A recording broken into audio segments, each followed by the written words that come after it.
Of me. Did they not love me? Did they think I was a nuisance? The whereabouts of my parents are unknown to me, and the first memory I recall is waking up at an orphanage.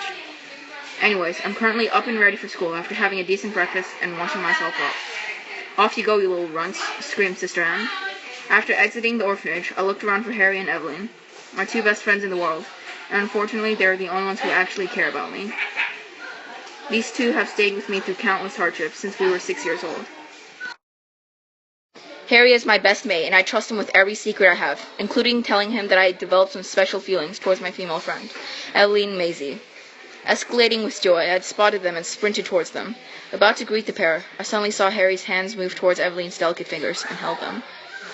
Evelyn looked up and smiled at Harry. I froze right on the spot. How could he so easily betray me? Why didn't they ever tell me? Angry, broken, and dejected, I stopped in my tracks and walked slowly to school, alone. I walked into the classroom, not sprinting, even though I was already 15 minutes late. Completely ignoring everyone's gazes, I rushed to my seat, wishing for this day to be over. Alistair, what's your excuse? The teacher, Miss Allen, said impatiently. Without a word, I held my arms out. At least you know what to do. Without a word, she took the iron ruler out for special punishments and struck for about good 3 minutes. Lesson learned, I presumed, she clicked as she walked away to continue the lesson. Yeah, right, you old hag, I mumbled, making sure nobody heard.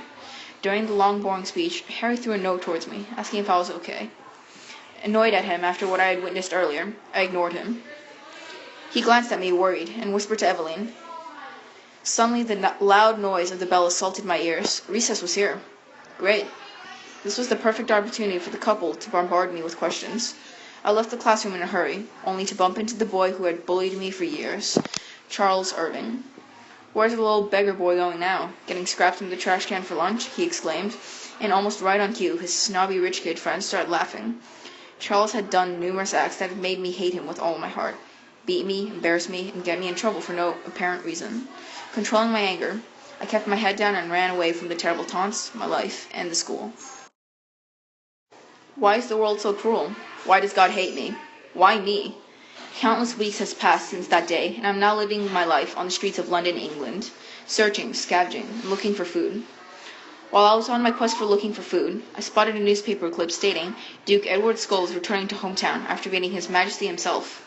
Interesting clip, as in interesting only for the fact I could use it for material to create a fire. Days and days passed, yet I still somehow remained intact and got a decent amount of food. I also never got caught by the owner of a bread shop. The bread shop's dumpster had been my go-to gold mine. Within that dumpster were sweets, all sorts of different breads, and exotic varieties of jams. Every single time I went to the dumpster, the owner and his workers would try to catch me and take me over to the police, but they had always failed. Today, it seemed, they were in luck. As I was gathering the scraps into my satchel, there was suddenly a ring, and shortly afterwards I heard the shop owner yell, "It's that blasted boy again, John. Go catch that fellow right this instant. We have a very important guest here right now, and we can't have him finding out a brat has been stealing our garbage." Shoot! Grabbing the necessary materials, I was about to make a run for it when the boy named John grabbed me by the shirt and said, You have been causing so many troubles for the bakery. We've gotten so many complaints about a thief sneaking around the back, practically blocking out everything," the boy named John was saying. I noticed very loud footsteps coming from inside the bakery towards the back door, where John and I were. The hushed yet urgent voice of the owner said, "Please, Duke, you do not want to go back there. There are several mice located at the back. I doubt you would want to go through that mess." The peddling of the bakery owner was not listened to, and the back door swung open, only to show a messy scene. John was beating me with a stick. "Let me go. All I wanted was to have something to eat. Is that too much to ask for?" I shouted. It is for a low creature like a voice suddenly interrupted John in a solidly calm staggering. "Why are you beating this boy?" "Because he is nothing but a disgusting beggar that deserves death," John angrily shouted. He furiously raised his hand to slap the man that interrupted him, but paused. His face is pale all of a sudden. The beating stopped, and he immediately bows, head apologizing non-stop. The man just simply waved his apologies and walked towards me. "What is your name, boy?" asked the man. "My name is Alistair Hungry." "Where do you live?" he asked again.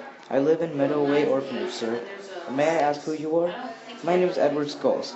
It is all right if you take me to your orphanage." "Why should I?" You're a complete stranger, and this is my first time meeting you. The man scoffed. Because I'm going to take you in as my foster son. What else? Frozen. I responded with confusion, glancing in my voice. You what? I'm going to take you in as my foster son. In shock, I guided the mysterious man to my old orphanage. As I was walking, I noticed how people all over the streets bowed to the man. How strange, I thought. Why are they doing this for a simple man like him? As I was walking, I started to believe that this was no coincidence. But why? After minutes of walking, we had finally arrived at the orphanage.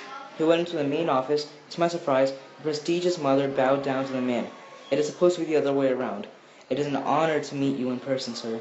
Oh, it's all right, the man said. What brings you to the orphanage? The prestigious mother asked, and turned to me. Did this little runt bother you? She questioned me. No, I would like to adopt this young boy.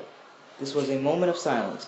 Then the prestigious mother let out a little chuckle that burst into laughter. Ha ha ha ha ha ha ha ha! A high royalty like you want to adopt a good-for-nothing boy? Wait, did she just say royalty? It all makes sense now. The man was a duke that met the king that everyone heard of in the newspapers. I just can't believe that I was so foolish all this time to not notice.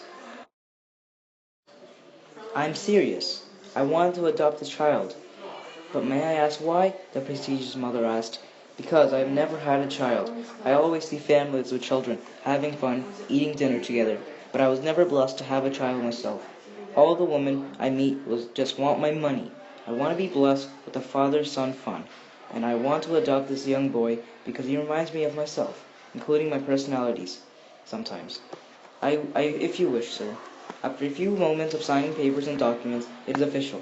He is now my foster father, and I am now his foster son, but he keeps calling me son. We went outside, and there was what looked like to be a ridiculously expensive carriage waiting outside. Where and when did this come from? I thought to myself. I'm very sorry, but I didn't introduce myself. I'm Edward Skulls, but you can just call me Father from now on. That was one of the most life-changing events of my life. Immediately when I had arrived, I was cleaned, dressed, given a room, and showered with plenty of love. My father, Edward Skulls, provided me the best education available in London. In a matter of 9 years, I had turned 24 years old, and became a respected individual, and known as the prodigious son of the Duke Edward Schultz. One day, I was thinking how big of a turn my life had taken, and what exactly was the reason behind this. Money, wealth, fame, these must be the main reasons. That's why my life is great and wonderful. Yes, of course! Why haven't I thought of this before? It's money! It's money! Money! This is the reason why my life is so amazing. But how shall I take the seat of the Duke faster? With this question pondering my mind, I strolled around the mansion till bedtime, until the answer struck my mind. Why not poison my poor little father and pin it on the servants? Everybody would surely believe me instead of those low-life servants.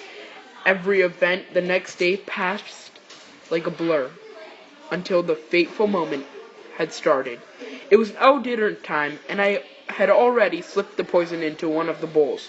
"Oh, Father, would you like to try the delicious soup I had made by myself, just for you?" "Why, of course, my dear son. Why wouldn't I?" Cackling with joy on the inside, I watched the utmost anticipation as my father brought the spoon up to his mouth and drank the soup. Odd. Why isn't he dying, twitching on the floor in agony right now?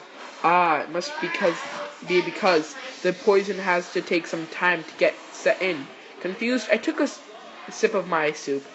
I fell to the floor, not before making a mess on the dining table, clutching my throat as I screamed in pure agony.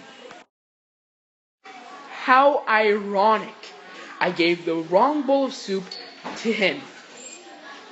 Is God just coming back to harm me right now, when things were taking an even better turn? Despicable.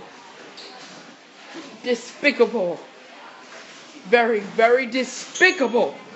How could he do this after all the years of praying and sacrifices I have done for him? Everything started going slow motion as I watched my father and the servants calling for help and crying. I was currently convulsing and spitting blood. As for the memories of my life and its wretched turns were hitting my head like a brick. It was all worth it. The death is the best second thing I can hope for.